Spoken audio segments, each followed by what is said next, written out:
Goeiemôre. Jy luister na oordenking 106 in die reeks, 'n paar maal om die son. Vanoggend se tema is emosionele vonk. Ek hoop julle het nou al agtergekom dat ek aan niemand se kant is nie. Ek is nie aan tieners se kant teenoor ouers nie. Ek is nie aan ouers se kant teenoor tieners nie. My doel is dat almal mekaar verstaan. 'n Beter manier om dit te sê is, ek is aan almal se kant.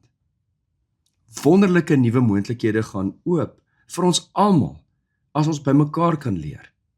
Tieners by hulle ouers, wat reeds 'n hele paar jaar meer lewenservaring het as jong mense. En ouers by tieners, wat kan doen met 'n bietjie meer emosionele vonk, hegte verhoudings, nuwe ervarings, en om die status quo uit te daag. Daar is dalk 'n opwindende nuwe wêreld wat jy nog nie verken het nie, al is jy 40 of 50 of 70. Ons het die afgelope 2 dae gepraat oor die wonderwêreld van 'n tiener se brein, daardie 4 kwaliteite van tieners, en ons het gepraat oor die gevare van wat hierdie veranderinge meebring. Ek wil vanmôre hierdie wêrelde bymekaar begin bring. Ek gaan weer Dan Siegel se akroniem inspan om dit te bespreek. Essence. Dit is die essensie van adolessensie.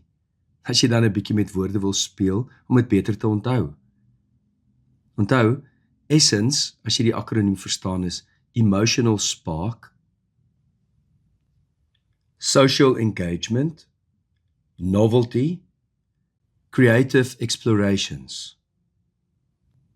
Die veranderinge in 'n tiener se liggaam en brein maak dat hulle emosioneel meer intens raak.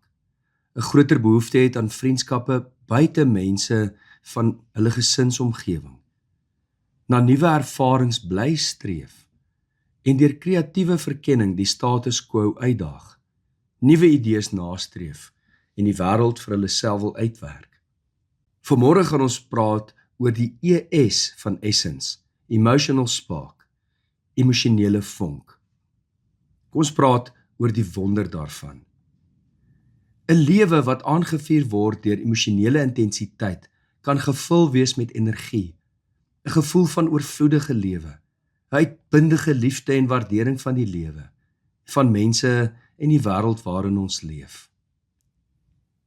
Hierdie emosionele intensiteit dek die tafel vir jong mense om vir die res van hulle lewens met diep verhoudings te leef.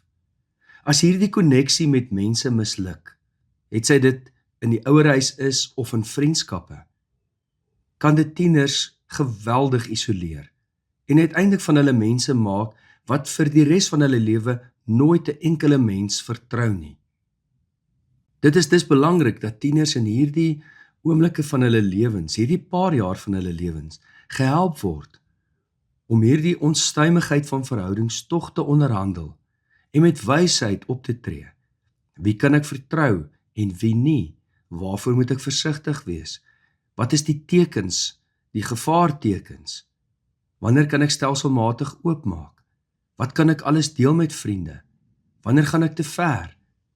En sal ek uiteindelik my hart gebreek kry omdat iemand my geheime verklap? Watter vriende is goed vir my? Watter vriende kan ek bloot net pret mee beleef, lekker lag en grappies maak? En watter vriende is vriende met wie ek oor my emosies kan praat, oor dieper dinge van die lewe kan gesels?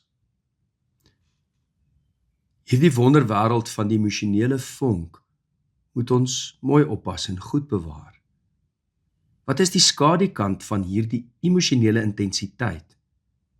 Intense emosies kan 'n perfekte dag totaal ruïneer. Soms, vir geen spesifieke rede nie, kan jy opstaan en jou weervoorspelling vir die dag lees, bewolk en koud.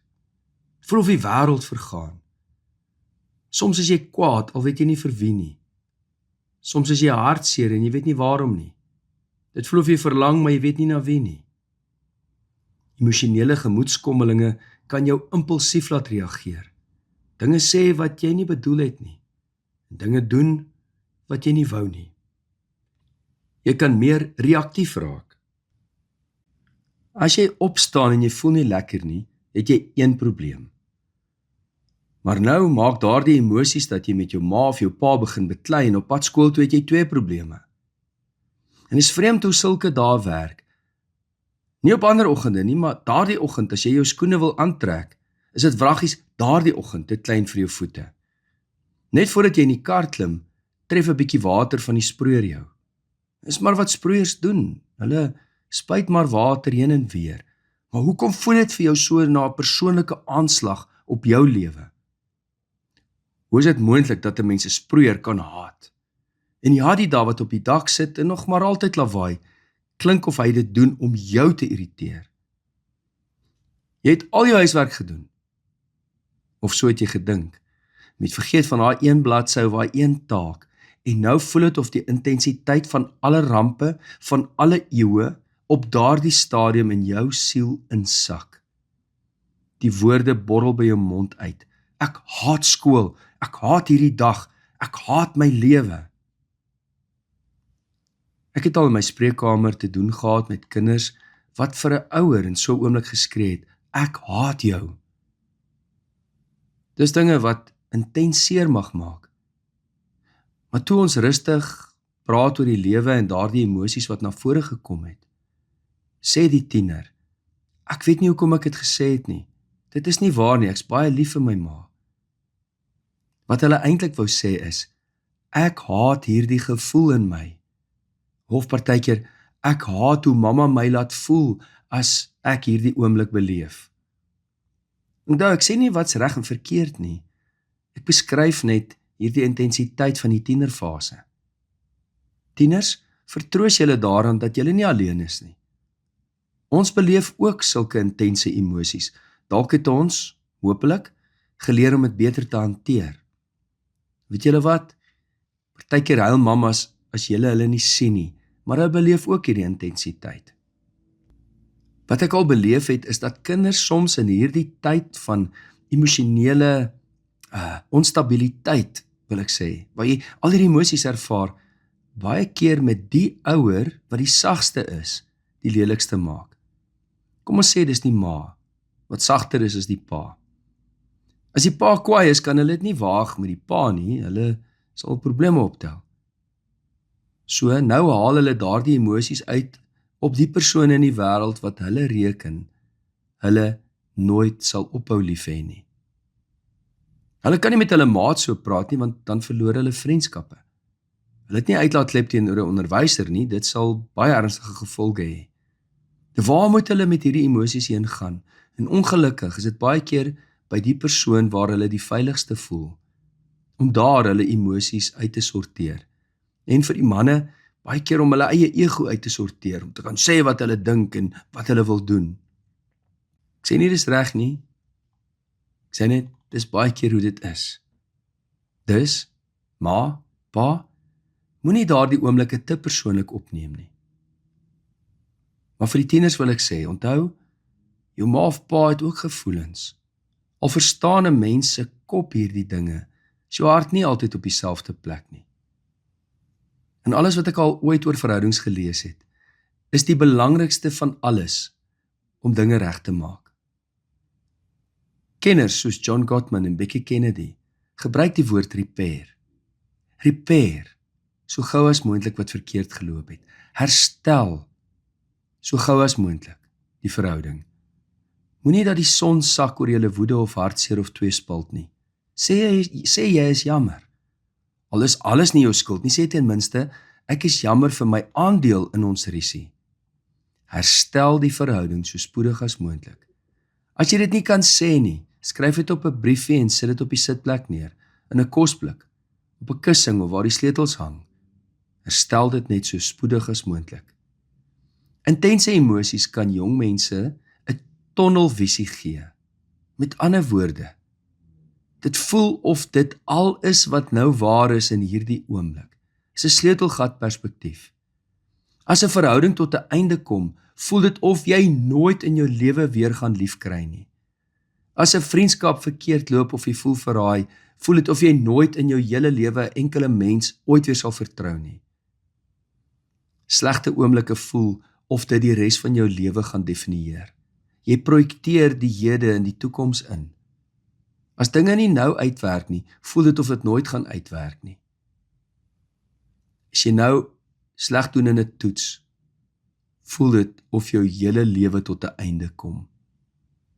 Wees geduldig met jouself. Dit gebeur in hierdie fase van jou lewe. Jy vergeet dat hierdie oomblik in die groter raamwerk van die lewe verby sal gaan. Môre is 'n nuwe dag. Een ding loop verkeerd. Maar gaan staan stil, sluit jou oë en dink net aan die miljoen ander dinge wat mooi en reg en in plek is. Onthou, emosies kom uit die dieper, ouer gebied van ons brein. En daarom kan dit die redeneringsdeel van ons brein totaal oorheers.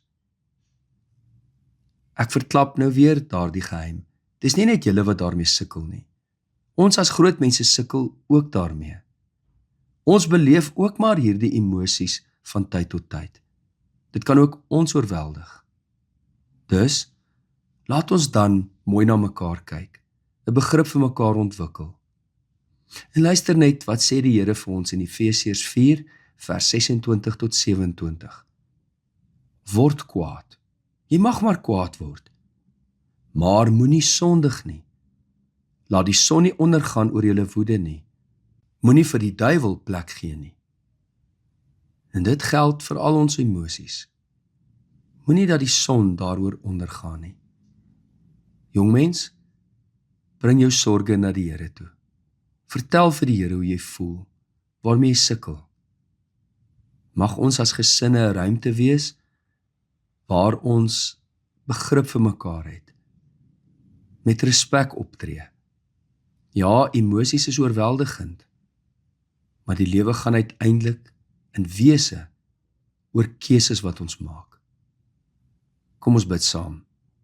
Hemelvader, ons dank U vir hierdie nuwe dag.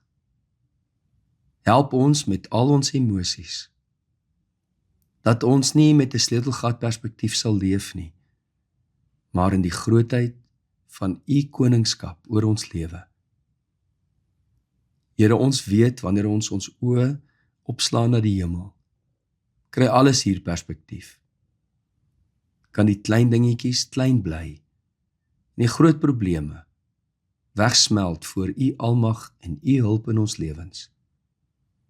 Ons bid vir mekaar in hierdie môre, dat U ons sal help. Here, wees vandag die lig op ons pad. Dit bid ons in Jesus naam. Amen. Liefde en 'n geseënde dag vir elkeen.